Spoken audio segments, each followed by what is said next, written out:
This is the 19th season of Bass Talk Live.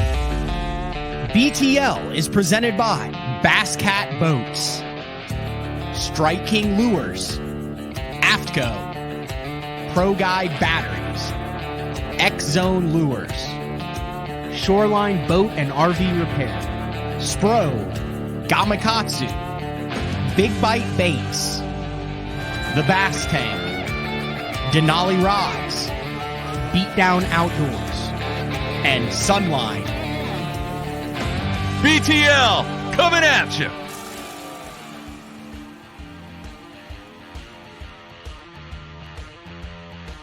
Good morning, and welcome to another exciting edition of BTL Bass Talk Live, where we are going to talk about bass fishing.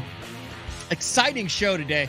You know, we like to throw a little love to the West Coast, whether that be Ken Ma or Todd Kline or Billy Egan. We got two of those on today. We got Billy Egan from One Bass and then Todd Kline in the second half of the show. Some big stuff going on the West Coast. There's been a lot of stuff going on the West Coast over the last 6 months if you follow the tournament news out there. But U.S. Open just wrapped up, and very well-known West Coast pro Kyle Grover got the W in that. So we'll talk to Billy Egan about that. But shortly after the U.S. Open came a massive announcement with a little bit of a meat on the bone for the West Coast guys looking to get into the Bassmaster, the Bass Angler Sportsman Society, the Bass Nation Series game, and kind of an exciting announcement along those lines. And then second half of the show, we're going to have Todd Klein on to talk about, as a West Coast angler who fishes a lot of the things that are offered on the West Coast, kind of what that means for him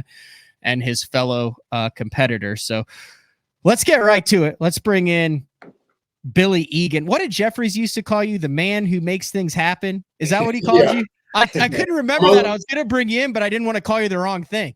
Among other things, but yeah, that's what he used to call me predominantly, the man that makes things happen for One Bass. So yeah, it's and you know, when I put the trophy on my head, all that good stuff when we first started doing our live broadcasts. So yeah, it is Billy Egan. I do want to mention recorded show today. I'm currently in. This is my first full day on the boat in El Salto. First time ever down at Mexico. So I hopefully am catching big bass on every cast on whatever. You ever been down there, Billy? I've been there 3 times. Fortunately, the first time I went out there was probably 12 years ago when I was still all about swim baits and packed the whole bag full of all my custom baits and other swim baits from other makers. And, you know, first day and a half through it consistently and watched the guide and the other guys in my boat catch them on lipless crankbaits and 10-inch worms all day long and wouldn't get bit, and finally grabbed the rod out of the guide's hand and was tired of not catching a fish. So went to the juice, you know, to the lipless crankbaits and 10-inch worms, and, you know, really caught the snot out of them. Went with Josh Bertrand one time with Berkeley. Oh, cool. We just caught the heck out of them. So my one word of advice is you could, you know, swing for the fences with a bigger bait, but just throw the tried and true 10-inch lizards or 10-inch worms and lipless crankbaits and catch the hell out of them and have a great time. I'm a little intrigued. So I've done some research. I'm going with my buddy who's been down there 5 or 6 times. And he's like, dude, he's like every other time they'll get on like a big spook bite, and it kind of depends on the water level and what it is. So I am hoping that when we're down there, we can be throwing like the saltwater spooks or those big shower blows or something of that nature. Yeah, and get those fish on top. It depends on the time of year and the lily pads and how big the lily pads have gotten, because they can kind of take over that lake at times. But that and the tilapia nets, if guys have tilapia nets out, it kind of limits a little bit of the areas that you can fish. But it's an amazing fishery. You'll have a blast. You'll catch a 10-pounder probably. Gotten multiple 10-pounders down there, so it's a lot of fun. I'm just excited because apparently, like, when you get off the plane, there's a Pacifico waiting on you. When you come in for lunch, there's a Pacifico waiting on you. And Pacifico is my number one tried and true adult beverage of choice. So I'm excited to go down there and be at El Salto drinking a Pacifico. That'll be available at every turn. Basically, they'll have them in the cooler on the pongas that you're fishing on, or the bass boats that you're fishing on. They're Okay. full of them. So, and limes. They come prepared, man. I would imagine you may have had a celebratory drink or two with the recent announcement. We'll get to that first. I want to first talk about the recently concluded U.S. Open, second year on Mojave. I believe it's been announced it's next year on Mojave, which will make it 3 years on Mojave. But Kyle Grover, well-known West Coast angler, wire-to-wire win in the U.S. Open this year. Yeah, Kyle did an amazing job. All the other anglers that supported the U.S. Open and have for many years. It was in my 14 years. I just completed my 14th year of running bass fishing tournaments with the culmination of the last Arizona Open that just finished. But the U.S. Open this year, by far, hands down, was 100% the best event we've ever run on all aspects. On running a tournament, on the social media side, on the activities, on the partnerships, on the 3 days of great weather, 3 days of good fishing, great stage, great sponsors. I mean, it was like, putting years and years and years of work together and finally sitting back and going, we knocked it out of the park with this one. It was an amazing year. Kyle did an amazing job. Lots of guys did real well. It was real tight there with Patrick Toohey, the last final minute with the Bass Cat hot seat that we always do with our final day. And, either one of them would have made great champions, but Kyle came out on top. Him and his father been a long-time supporter out here out west. Kyle's no stranger to the podium. And, he's been, like he said in most of his interviews, he's been looking forward to winning the U.S. Open since he was 14. So it finally happened. But the beauty of it is, just because he won it, the fire's not extinguished. You want to get out there and win another one. He'll go back every year. He's been a great supporter of WAM-Bass and Western fishing in general. And with our schedule next year, he's all in. His dad's going to be fishing a few as well. So we're looking forward to a great year. But, one of the great things was we had Bass 365 come on out. We had more coverage at the U.S. Open, and they did a great job covering it. We've got a new company that we're working with our social media production as well. So they had 2 people out there doing some filming and some photography, and the whole package just kind of came together perfectly. And it was just, the story was told, and lots of people were watching, as always with the U.S. Open, but this one was a special year for sure. I can't even remember who I had on. It was a couple weeks ago, and I had him on, and I was talking about how when you took over the U.S. Open, that you did such a good job of taking it national. It was a national tournament. It's called the U.S. Open, but there wasn't as much publicity or coverage of it coast to coast, and then you didn't get a lot of anglers come from the East to the West Coast until you really made a push. I think you have to be proud. I mean, Zaldain's a West Coast guy, but it says Texas on his stuff. He's from Texas. Now you had people come from, in the top 25, you had Arkansas, Texas, Tennessee, and Pennsylvania. Kind of talk about when you really decided that you were going to push to make this thing bigger, not just the quote unquote classic of the West. And then from where you started to where it is now has to make you feel really proud. And that will dovetail nicely into the announcement that you and Bassmaster just made. I told myself I wouldn't do this when I was Are you getting emotional, Billy? Well, I'm an emotional guy. And I thought about you asking this question before you did. I had a feeling you would. And Aaron Martins. Yep. We don't say his name enough. He was the anchor that put the fire in my belly to make the U.S. Open great again. I don't mean to steal that tagline right now, but literally 2010, I had never run a tournament in my life. I had gone to one Pro-Am event at Lake Mojave with Harvey Naslin, where Paul Bailey clinched Angler of the Year race that year. Went to the 2010 Wombass US Open, where Harvey Naslund put on the Tribute to the Legends dinner, which for a guy that was just excited to be around bass fishing tournaments, because when Western Outdoor News hired me, they hired me to run 3 family fun events, a couple trout tournaments and a striper derby that they've been doing for 35 years or 30 some years at that time. And I was all about the bass because I was completely head over heels about swim baiting and bass fishing and big baits and big fish. So I wanted to do anything I could to be involved with Wombass at the time. And so I went to that Tribute to the Legends. I volunteered to help Harvey in every aspect that he needed to get that evening and that event done and, produced. Because Harvey taught me really quickly in the very short amount of time that I had to work with him that, running tournaments and putting on events is giving people a show, something that gives them something of value. They have a great time. They leave saying, I can't wait to get back because it was an experience that they'll never forget. And literally at the end of that Friday night, Tribute to the Legends, which was 3 days before the US Open started, Harvey looked at me and said, the US Open's yours, buddy. And I was like, what? He's like, you got it. I'm not feeling well. He had brain cancer at the time. He hadn't told a whole lot of people about it. He's like, I'm tired. The US Open's yours. And I'm like, wait a minute. I've never run a tournament in my life. And you want me to run the US Open? And he just said, trust in your instincts. I know you got it, kid. Go for it. And, we all know what kind of happened. My first event out of the gate, catching a guy and going from nobody knowing a tournament director. Oh, that was your first tournament My as very a first. tournament That was my director? introduction to bass fishing tournaments. No way. You got a cheater. We caught him.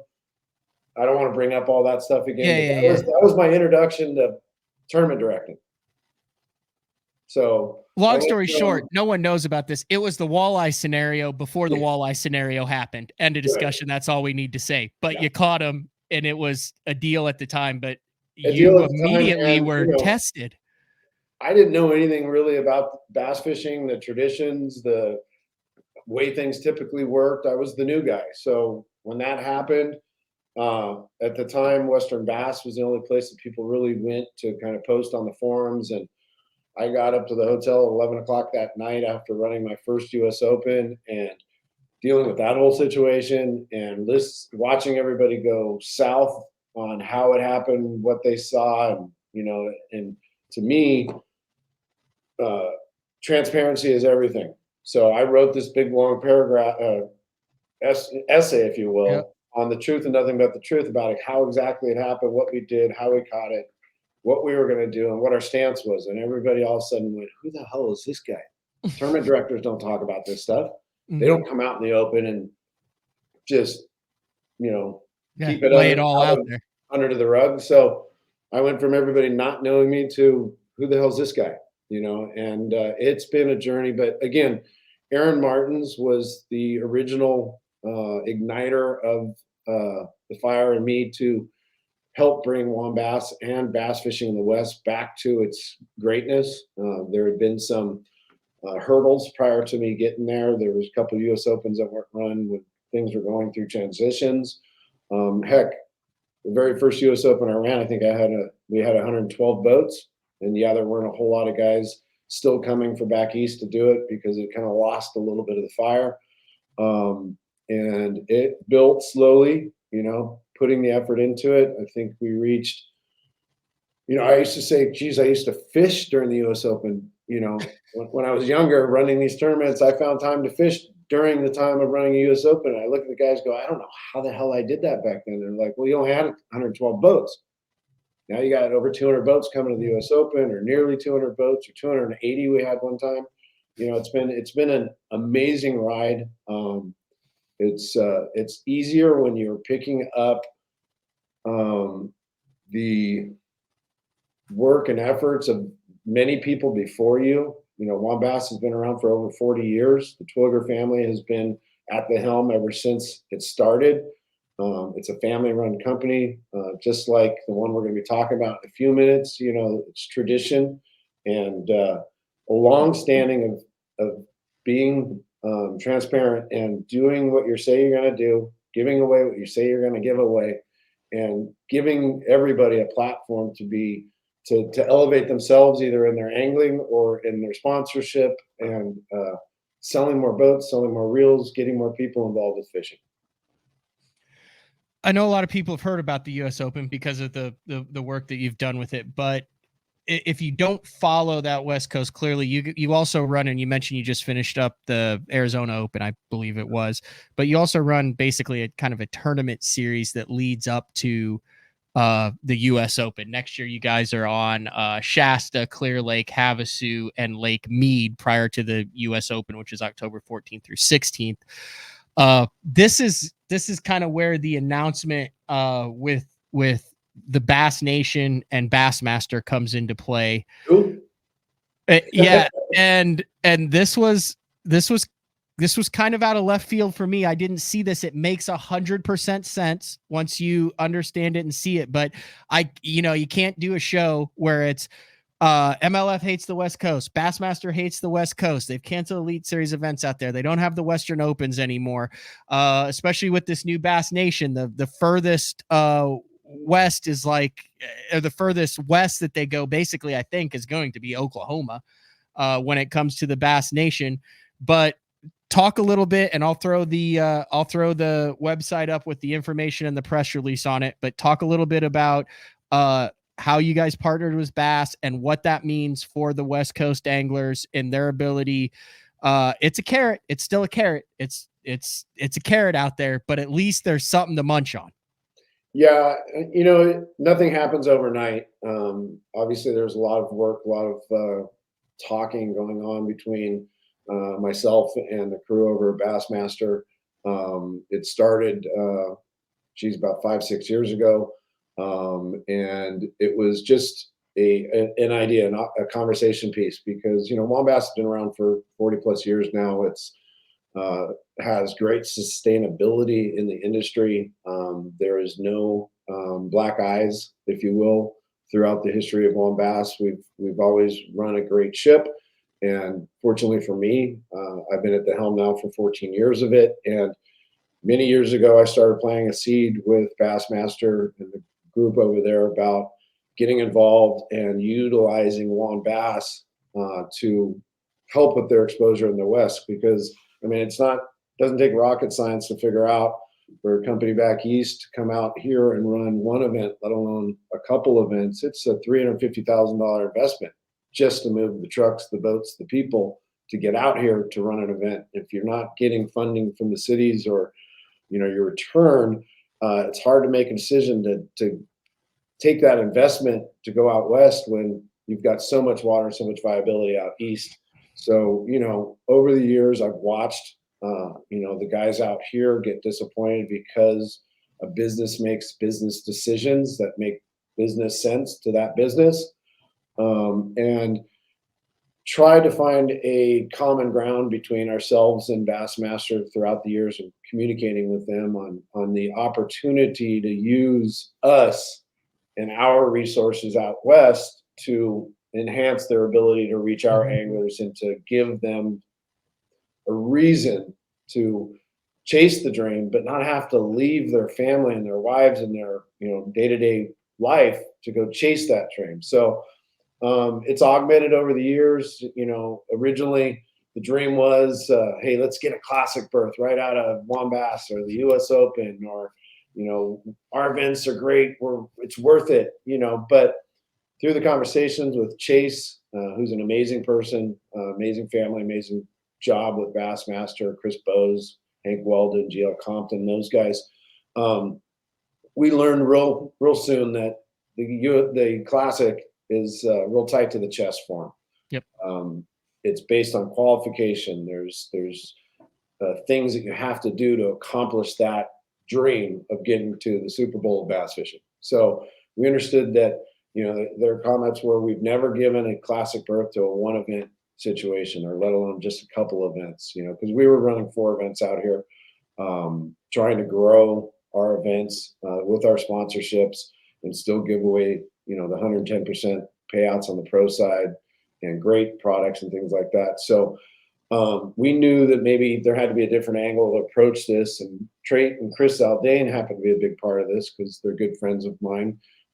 They are very passionate about the West, as are all the top sticks that have come from the West, So we kind of worked together, massage things, some ideas, and then Bass Nation kind of came up, and that started being a focus on how we could utilize Bass Nation to try to give Western anglers a chance to get to the Classic through still a qualification process, because we are very qualification driven. So is Bassmaster, and it makes sense to come up with a plan that would allow guys who fish multiple events out here with Bass a chance to make that road to the Classic, if you will. So we partnered with Bass. We came up, literally I was in Cabo running the Cabo Tuna Jackpot. We've been talking about this seriously since the Classic, when I was out there at the Classic and got some time with them. But, we kind of, everybody had events going on. I had US Open going on. They had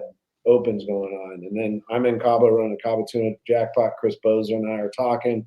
We're throwing out ideas. And we obviously both are trying to get the best opportunity for both of us to utilize. And so it took massaging and figuring out. But ultimately, what the crew over there and what we decided to do is utilize our 5 events, because we are adding Shasta this year. So we truly now have a regional 2 territory event series. So you've got a true north and a true south with the Shasta and Clear Lake up there. And you have Havasu and Meade for the south guys. In the past, we've only had 1 event up north, and it's real hard for the north guys to invest in something that they feel they have to go do 3 events in the desert. Now we have 2 in the north, 2 in the south, true north, true south, with the US Open, culminating the end of the year in the point system. So all 5 of our events are Angler of the Year race events, but the 4 regional events are being utilized by Bass Nation in our partnership, so that the top 5 pros and co's in each of our national or our regional events, like Shasta, Clear Lake, Havasu, and Meade, if you have a WAN Bass membership, a Bass membership, and a Bass Nation membership, prior to that start of that tournament, the top 5 pros and top 5 co-anglers at the end of the event that fit all those qualifications will get a berth into the 2025 Bass Nation Championship, which is a no entry fee tournament for around $300,000 payout. And the top 3 go to the 2026 Bassmaster Classic. So through 4 events, we're giving 20 spots away to pros, 20 spots away to co-anglers to the 2025 Bass Nation Championship, as long as they were qualified prior to the event starting. And to really get all the events behind this, and the guys behind fishing all the events, the top 5 anglers of the year after fishing all 5 events will also get 5 pro and 5 co entries into the 25 Bass Nation Championship, no entry fee. And the top 5 pros on the Angler of the Year after all 5 events get, if you will, e-tickets into the Bass EQs, held spots for the following year. Which who knows what the hell is going to happen this year? As far as who knows what's going to happen this year to those, that might be valuable going into next year. It might be really valuable based on what's going on in the industry. Yeah. So they're held spots. Right now, there's no financial entry fees, but there's still a lot to announce, still a lot to work on in the last few days here in December to come out with our next big announcement, January 1st, New Year's Day.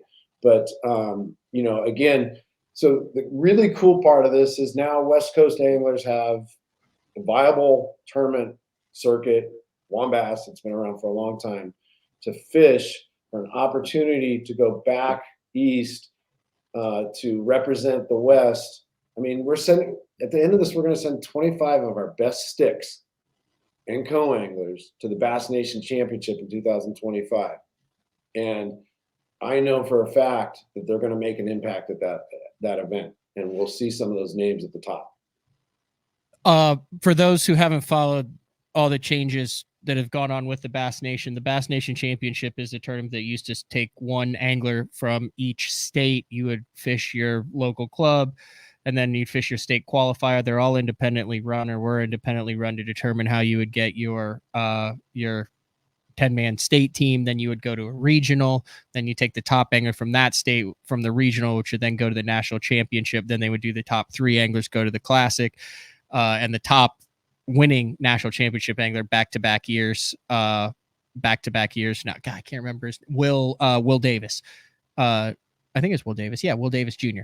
just won his second to go to the classic, or to go to the elite series. So what they're doing is they're completely revamping the Bass Nation this year to where if you make your state team, you get a guaranteed ticket based on how many anglers you have in your state competing directly to the national championship. The rest of the anglers then go to open regional events. I don't know if that's been announced yet or not, of where those national regional events are, but then like the top percentage of those anglers then go to the national championship. So it goes from like a 55 boat field basically to a 250 boat field. And so what this is doing with WON Bass is giving these guys a direct ticket straight to the national championship. So 25-year anglers will be 3 days away from either A, making the elite series, or B, fishing in the Bassmaster Classic. It's pretty much the most direct route you can get. Yeah, and it's important to mention that, again, the state teams aren't changing. They're still going to continue to do the state teams. What this relationship, this partnership does is allow our WON Bass guys who may not be Bass Nation guys currently, the ability to become a Bass Nation at-large member from the state that they reside in. So basically, when the guys sign up for our tournaments, they become Bass Nation members. They're going to register with the particular state that they live in with that president. So basically, that president will then, that state's numbers, hopefully through this program, if everybody gets behind it, numbers will grow and people will become more aware of what the Bass Nation program is, and more than welcome to join those teams and to get involved with them in the meetings, but you don't have to. A lot of our Western pros are busy. They own companies, they run businesses, and it doesn't quite fit them to be a part of the Bass Nation or go to meetings or have to fish additional events. But you can be a roaming Bass Nation member and learn more about it. It helps Bass gain more visibility out west through these memberships. And the other aspect of this is that WON Bass now, a regional circuit out west with our own publication company now has a national partner that will be utilizing Bass Times and their own platform to promote our events, our guys that do well at our events, and the story of where it started to where it's going in 2025 Bass Nation, let alone the chance of maybe one of these guys going to the Classic and telling this whole story from start to finish and proving it. It's an amazing opportunity. It's been a lot of work. I'm very proud, of where we've come in the last few years. And I'm very excited about where we're going in the next few years, because this is just the tip of the iceberg for us. I've got a 2 and a 5 year plan.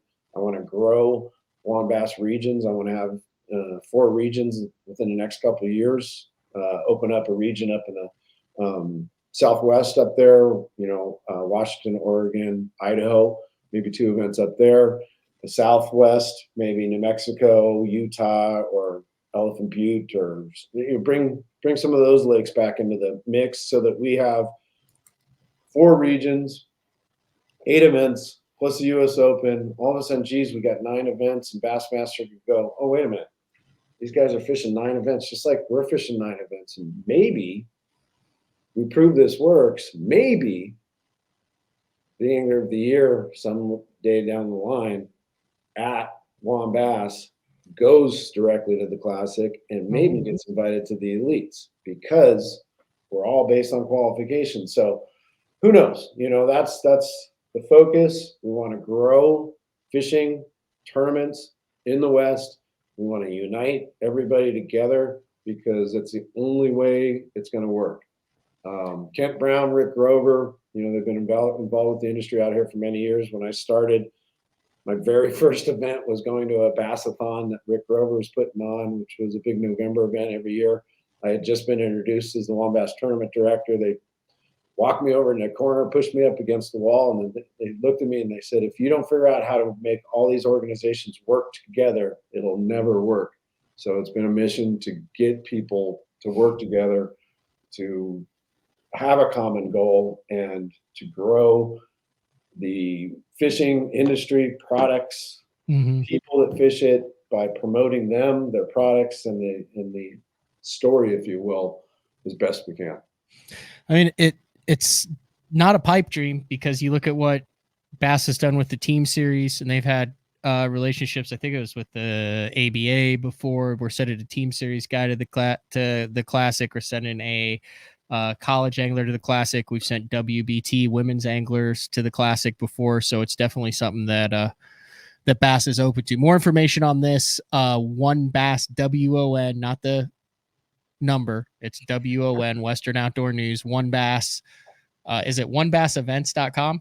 Well, it's onebass.com, but Okay. Back when Mr. Twilliger passed away, we had to create One Bass Events because we couldn't get the key to onebass.com, and then we eventually did. So either website, One Bass Events or onebass.com, go to the same site. And you can, right now, the information, it's a brand new website, which is another thing we're proud of. We now have the ability for anglers to create profiles. They log in with their profile. They can see every event they've signed up. They can see how much money they have in every event, if their membership's up to date, if their address is up to date. But if you scroll back up there, that picture of Ty Al, the picture that says how the West has won or learn how, you click on that, that has the press release and all the details for now on how to qualify, how it works, where it's going to work, and all the ins and outs. Now, there are a lot of people that are asking a lot of questions, and this is a great platform to kind of answer a few of those. So we've mentioned that we're going to graduate 25 people, 25 pros, 25 co-anglers, 50 total from the 2024 season, kind of how we're going to do it. But we are going to do it to 25. So if these questions have come up, if a guy fishes Shasta and he, for some reason, chose not to do the Bass membership or the Bass Nation membership, and he gets a third place in that tournament, we are going to advance the next guy in line to fill that spot. That's if good. A guy like a Justin Kerr, if Justin Kerr goes to Shasta and gets a top 5 and then goes to Clear Lake and gets a top 5, which is likely. That's what I say. Is he ever not? Yeah. Then at Clear Lake, where he got the second qualification, he will be knocked out of that 5, and somebody will be advanced I got in you. the top 5. Yep. So you can't double qualify. You're sending 25. How the circumstances are, we graduate 25 people after the 24 season. So, and then we get to follow those guys. And my job now is to work with our sponsors to figure out ways that we can enhance that experience for those 25 guys. Maybe it's gas cards, maybe it's some, travel money or something like that to help them make the commitment to go. And the beauty of this and the relationship and how we plan this out is once they qualify in 24, they have a whole year to plan this. It's not like, oh my God, 3 weeks, I got to go to a championship. The Bass Nation process is like 2 years by the time you do it to the time you get through it all. Like you're basically a year behind the next. So you should be able to, whether you have to cut a few extra yards or do whatever, hang out at the truck stop, who knows, whatever gets the job done. Instead of putting the cans in the recycle bin, recycle them yourself, And it's just one event too. It's a 3-day event too. It's not like you have to qualify for another thing. You go to the national championship. So congratulations, Billy. That's got to be that's got to feel good to have Bassmaster on your website. I mean, it's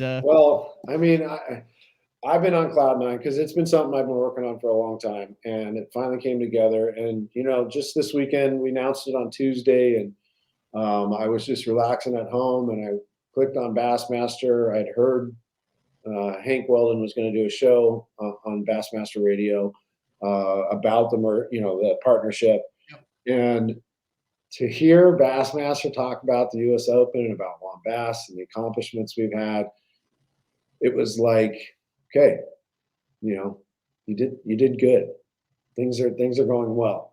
people have asked me this week, how you doing this week? You're just out and about. There's hospitality week in Laguna Beach and seeing a lot of friends. They're like, how are you? I'm like, I'm on cloud nine.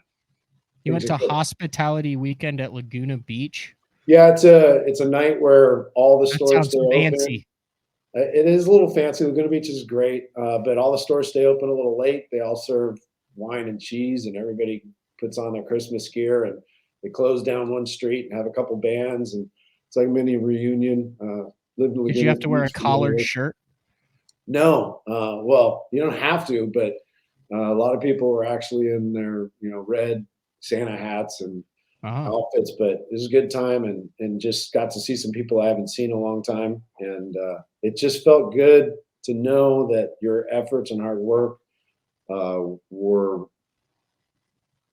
people have engaged in what you've been doing. They see the dedication and the hard work. All right, Billy. I got Todd Kline in the queue. I know he knows a thing or two about hospitality weeks at Laguna Beach. He may have hosted one yesterday. He was on the beach doing something. Big time pro surfer there. Yeah, I saw him yesterday. We just did a Cast and Crank podcast Christmas fundraiser where everybody brings a toy for kids in the Orange County area. So it was an awesome event. Good to see everybody. A lot of OG swim bait guys. Jerry Rago was there, and had a good time yesterday with them hanging out. And thanks for having me on the show this week. I think I'm on about 2 or 3 other shows this week talking about the partnership and the future of Western bass fishing. And all I gotta say is the West is won. Ooh, we'll just leave it at that. Thanks, Billy. Appreciate it. See ya. All right, that was, and it is, the man who makes things happen, Billy Egan, onebass.com for all the information. We're taking our first break of the show. When we come back, Southern California's Todd Kline will join the show. Now, I'm not sure what his plans are heading into the next year. That's kind of why I'm going to have him on, but he's one of these anglers who grinds it out. He's a professional angler on the West Coast. He fishes a lot of the stuff out there, and I'm going to see just kind of from his perspective and from the anglers that he's talked to how big this is for the West Coast anglers. It's BTL, and we'll be back right after this. The new Puma STS has been redesigned from the ground up. With the angler, design, function, and performance in mind, nothing on this new offering was compromised, and the only thing carried over from the previous version is the name. Based on the Soft Touch series hull that started with the flagship Jaguar, this new model is nimble and performs incredibly well at all speeds with either a 250 or 300 horsepower engine. Featuring a new 96-inch wide-body footprint, this hull measures out at 20 foot 7 inches in length. Industry-leading design coupled with tournament-winning performance. The Puma STS from Basscat. Feel the rush.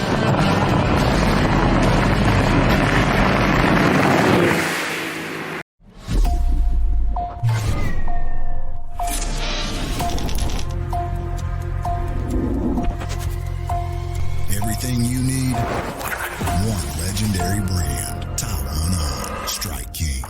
All right, guys, if you're a construction worker, soccer dad, soccer mom, you want to be outdoors, you've seen the Reaper. This right here is the zip-up full Reaper, but it's windproof, folks, windproof.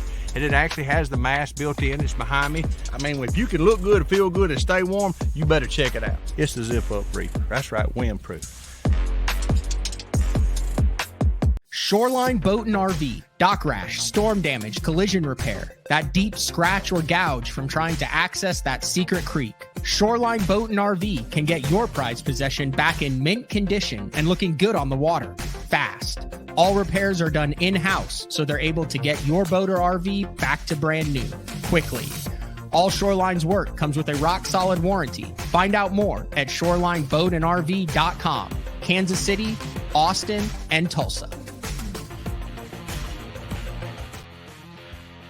All right, we are back, BTL. Let's bring in California's Todd Kline. Where were you yesterday? Were you hosting like a pro surf competition or something, Todd? No, yesterday we were at that toy. Okay, that was the same thing you were at with Billy. Yeah, the Cast and Crank was basically a toy drive, for Christmas and the kids, the underprivileged kids, and it was awesome just to be able to give back, but shake hands, kiss baby, see a lot of friends, and see the latest and greatest in some of the swim bait world.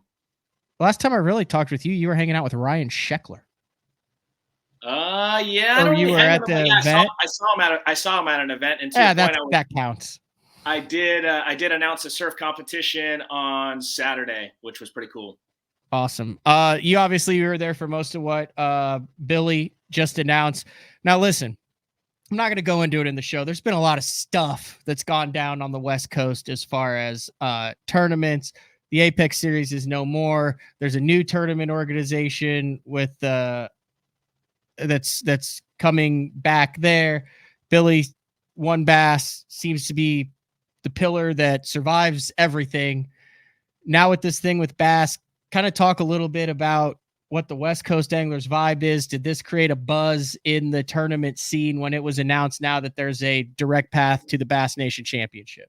Yeah, no, it's massive news. I believe out here. I know I personally feel that way, and a lot of the anglers I've spoken with feel the same way. Anytime you even like you mentioned it earlier, it's a carrot, and it's a massive carrot. To know you actually, I'll say, have a potential chip in a chair at the biggest poker tournament in the world. That's all you can ask for. And Billy and the crew over at Bass have now given us that opportunity in partnership with B.A.S.S. So it's massive news. They've also, made that addition with one more event on the tour for us out here in the West, which is also, again, just more opportunity for us. And, I think that's what anyone, whether you're a fisherman or anything in life, opportunity is a big word. And that's all you can ask for is the opportunity. It's up to you to capitalize on it. Attendance or participation has always been an issue on the West Coast.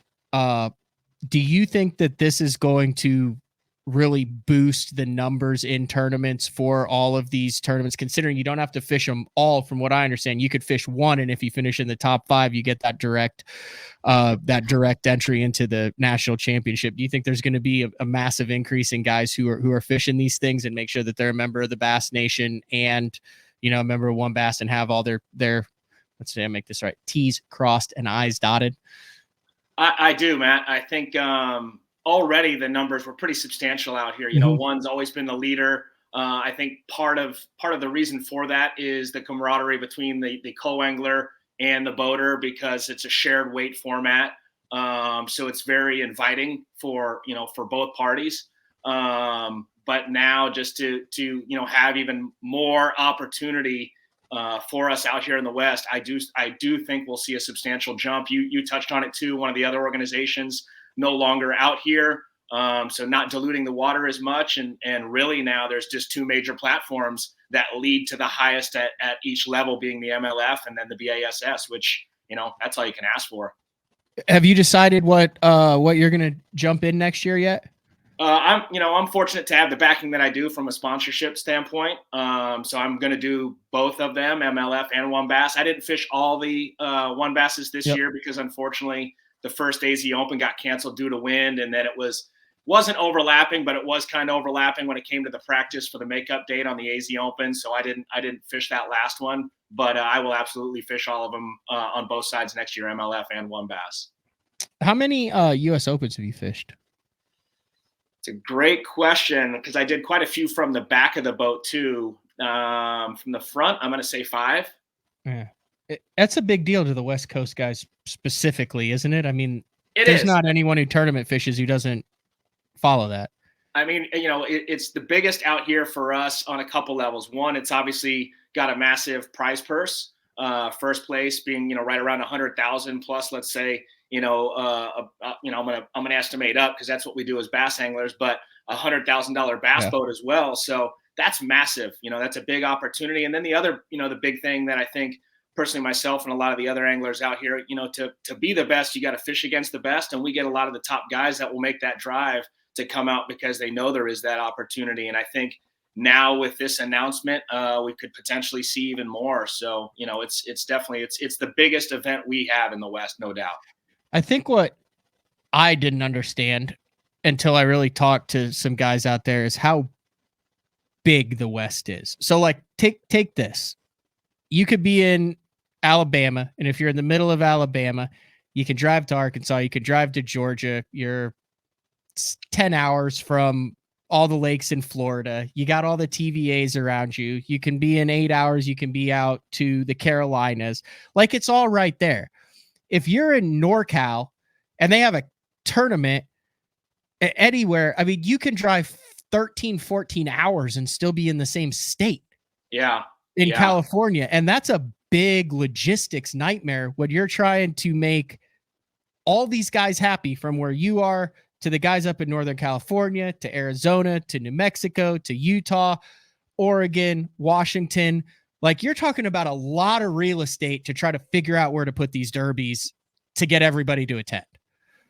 Yeah, no, I mean, Billy's got his work cut out, and he touched on some good points now, having 2 in the north, 2 in the south, if you will, to try and keep it balanced. That way, it doesn't feel like it's favored one way or the other. But yeah, when I went back to the MLF championship this year, I was fortunate to fly into North Carolina, pick up a boat and truck, and still drive 15 hours, but it saved me about 15 hours one way, which is mind blowing. That's so to your point. I mean, yeah, coming from the north to the south is a massive drive. But keeping our looking at the guys from the west to try and make those national championships. I mean, you're looking at 30 hours one way. It's a massive commitment, and hats off to all the guys that continue to do it and support MLF at that top level, because there is so much opportunity at that event as well. All right. I would be remiss if I didn't mention, so at the beginning of the year, you sent me 3 pairs of shades. I had you on the show, and I will say this, I wanted to get a year under my belt with them. So I've got 2. Last month I stepped on the 3rd pair at the bottom of the boat. It's no longer with us. I mean, I demolished them. You ever done that where, like, as soon as you did something, like you stepped on something, but then you put your full weight and you're like, what the heck was that? And then you're like, oh, I wish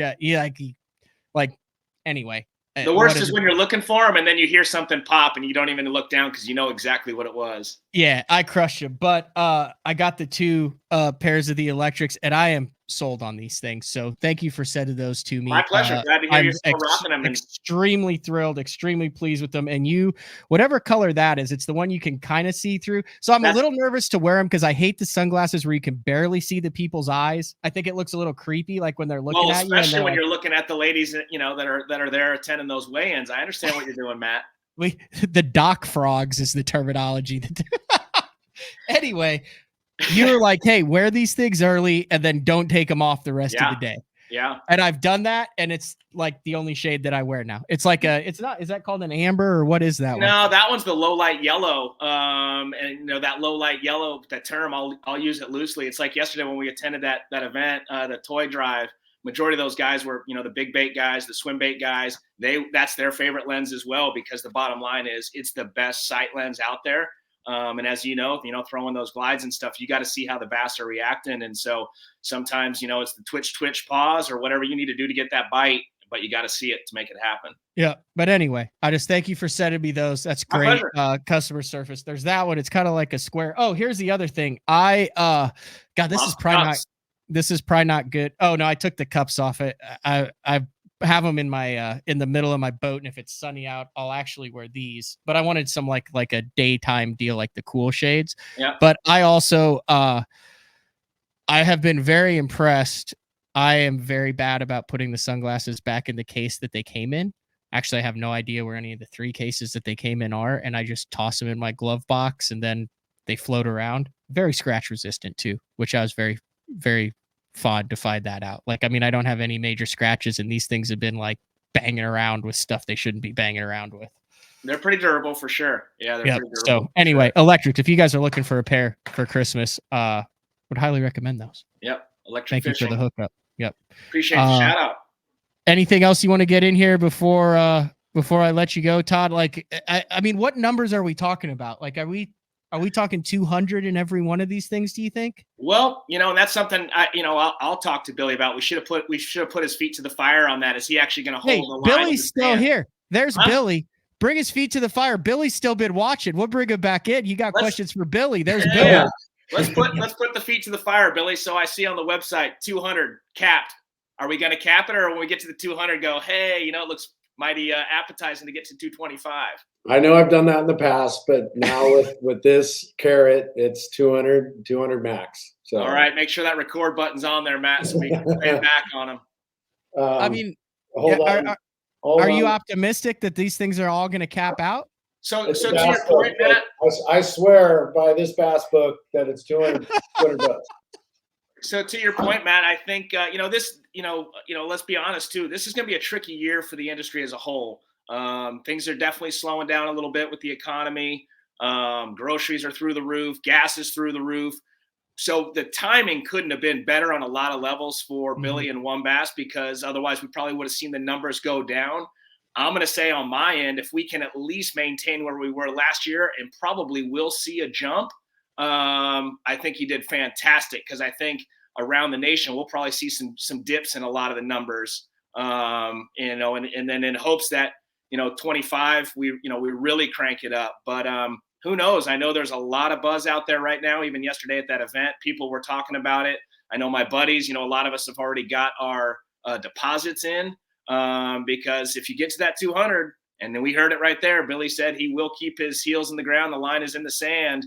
You're not getting in, and you don't get in, you don't have a chip in a chair. So when the cards are dealt, you're watching in the bleachers. And aren't the deposits like super reasonable, Billy? Is it similar to like the US Open where you kind of can get in and hold it, but you're not out billions of dollars? Yeah, basically, you can get in as an amateur. $100 deposit will hold your spot. A $200 deposit on a pro side will hold your spot.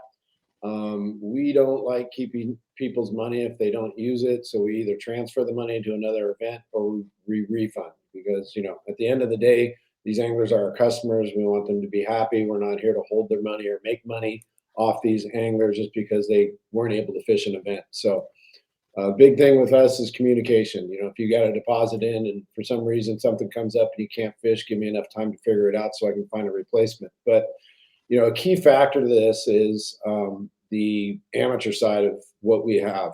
Like Todd had mentioned, the atmosphere with our events, it's a lot more conducive. I think I haven't looked at the numbers, but I'm pretty positive. I looked at the numbers between the organizations that run non-shared weight versus us that wear shared weight. We have a higher graduation level of amateurs that are switching over to the pro side, because the education process on a shared weight event is much more rapid than it is on a non-shared weight. These pros are helping these co-anglers become their own pros and want to chase the dream themselves, which then lends to buying a new bass boat, new motor, new rods, reels, lures, and keeping this industry sustainable through teaching these amateurs or younger kids or people who are not real familiar with it. And what I found at that show, Todd, was that there were a lot of guys who'd never fished bass tournaments that heard about the news, that wanted to find out how to get involved with events because they'd like to learn more. Matt, you fished US Open before, right? Yeah, one. So how many shared weight events have you done? Not team, but like at a level like this. So one. So, it was epic. It was the greatest thing ever. I would not fish one. If I fished one, like if I was to jump in an Open as a co or a Toyota series or whatever, yeah. I would be scared to fish. Not I don't have it against anyone else, but I just know how much impact it could have. I would basically take 2 rods and sit there, but I was like all in 18 when I fished it. Like I was all in on it because I knew that, like, my biggest thing was, what if I lose one? And sure enough, with Matt Sure, I hook a 5-pounder on a Ned and I'm on the front deck high-fiving him. And he's like, what do you need? And I'm like, just get out of my way, son. And I'm fighting this thing and it pulls off. And I've never felt so bad in my life. Cause I mean, I cost like Matt Sure, like $8,000. He wouldn't have won. But other than that, like, I mean, it's the greatest thing ever to fish out as a AAA. Because anytime your co-catches one, you're rooting for them because that's weight for you. And anytime you catch one, the guy like loves you. He makes you look like you're freaking Kevin Van Dam in the front. You know how it is. You fished it because here's like a bonus, 3-pounder or 2-pounder or whatever. Yeah. It's the way to do it in a lot of scenarios, in my opinion. Now, would I want to do that in a Bassmaster Open where I've got $40,000 of my own money to qualify for a Bassmaster Elite Series? No, absolutely not. That would be an absolute nightmare because then a lot of the future depends on your draw. Does it work in this scenario? Oh, yes. Question for you though, Matt. So, because in the Opens, they do have co's, right? Yeah. So at least if the guy does catch a 6 from the back, it is going to help you. So the point I want to make, when I fish those Opens, I don't expect the guy to do anything, right? other than have fun. But I'm going to tell the guy it's basically a glorified guide trip. I'm going to tell him exactly what we're fishing, how to fish it. I'm going to tie his bait on there. I'm going to have an extra one for him. I'm going to do everything I can. And in the first 10, 20 minutes, I'm going to see, is the guy legit? I'm going to keep trying to help him, or is he kind of just shut it down and let him do his thing and I'm going to fish, right? So I just think, it's got so many benefits to, especially as you touched on the amateur side, for that guy to learn at a rapid rate. But also on my end, it's like, I'm not expecting the guy to get anything, but if he does, hallelujah, high fives, I'm going to give him shout outs, whatever.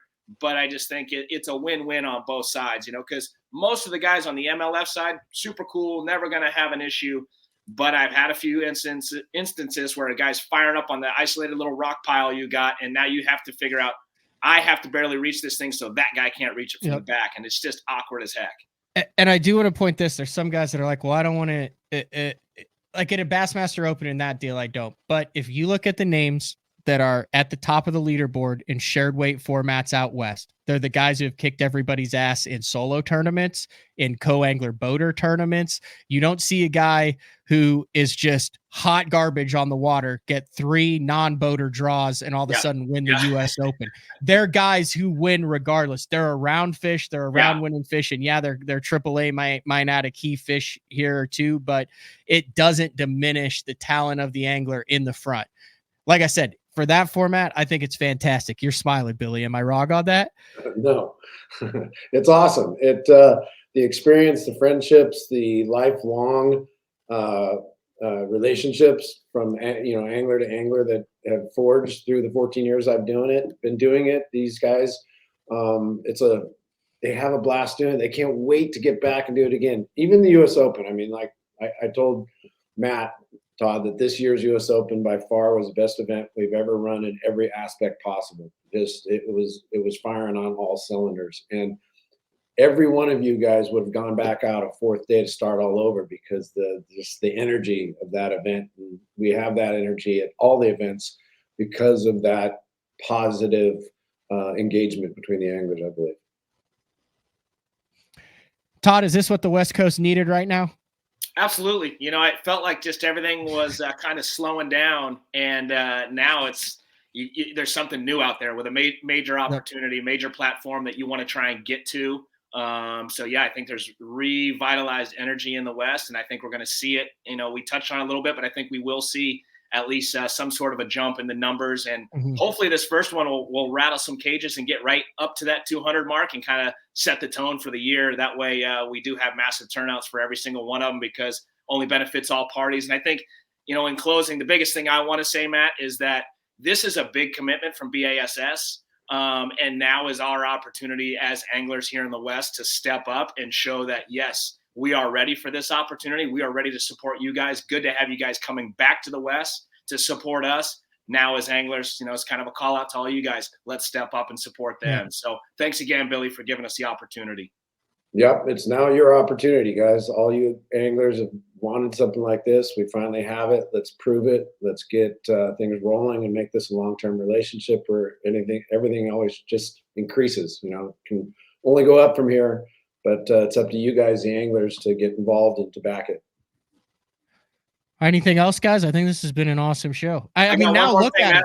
Yep, I just want to say thank you very much. And the other is, I know you came out here, you hooked up with your buddies from AFCO, and you went surfing. You didn't call me. Next time you better call me, because I will. Listen, I'll be out there December 20th through 23rd.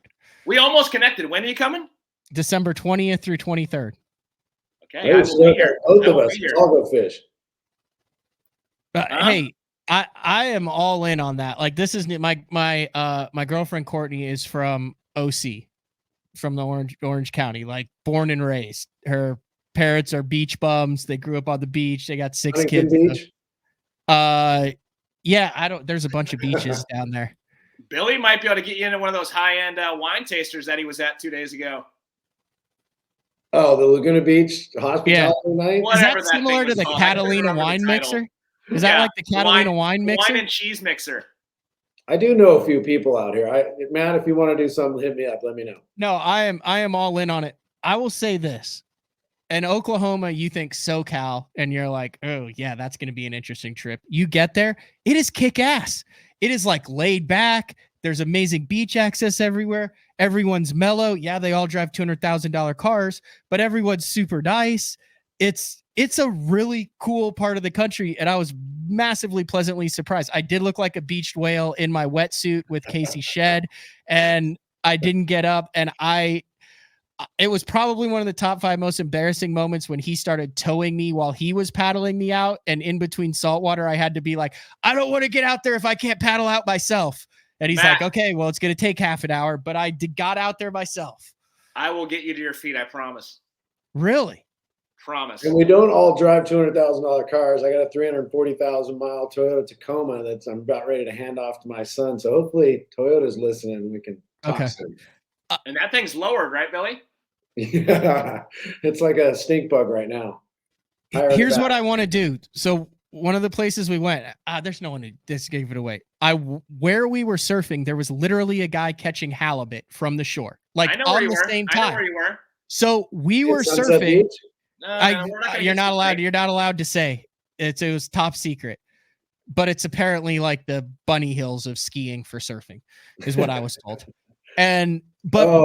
Where we were surfing, like we're out in the water, it's like kaploo, and like in between whatever you call them, sets, waves, the guy was reeling in halibut.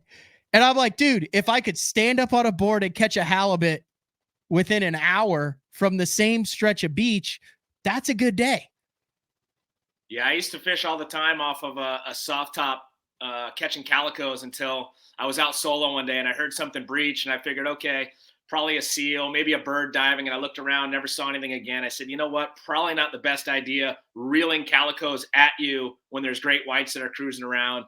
The other thing I had one time was a calico coming hot at me, and I had just a wetsuit jacket on, and I was fishing a hard bait, and it came across and jumped and stuck on my chest for a second, and then it luckily ripped out. But I thought to myself, what if I had all these trebles with a fish stuck to my chest? I couldn't lay down to paddle in, and I'm out there sitting, 150 yards off the beach. I was like, I got to kind of maybe think the hard bait thing over again as well.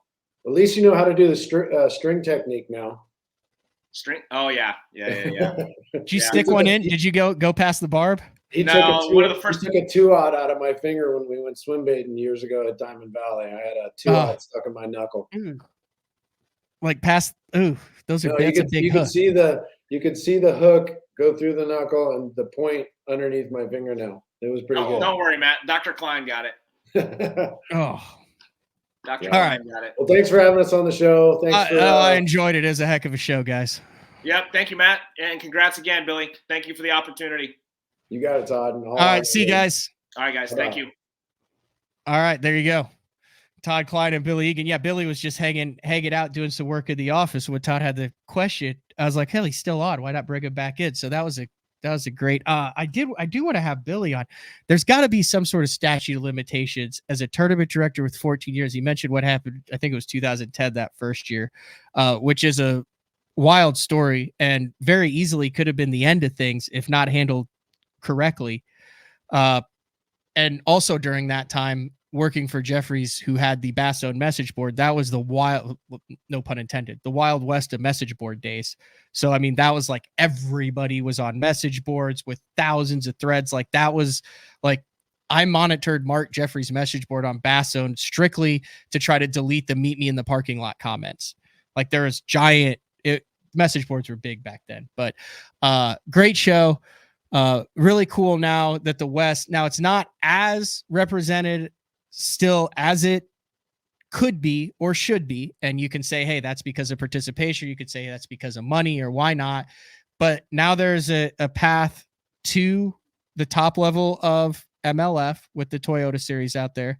Obviously the US Open with One Bass and the top level of Bass now with this affiliation between One Bass and Bassmaster. So the path does exist with the two major organizations. So, all right, that's all we got for today. Same place, same time tomorrow. We'll talk to everybody then. See ya.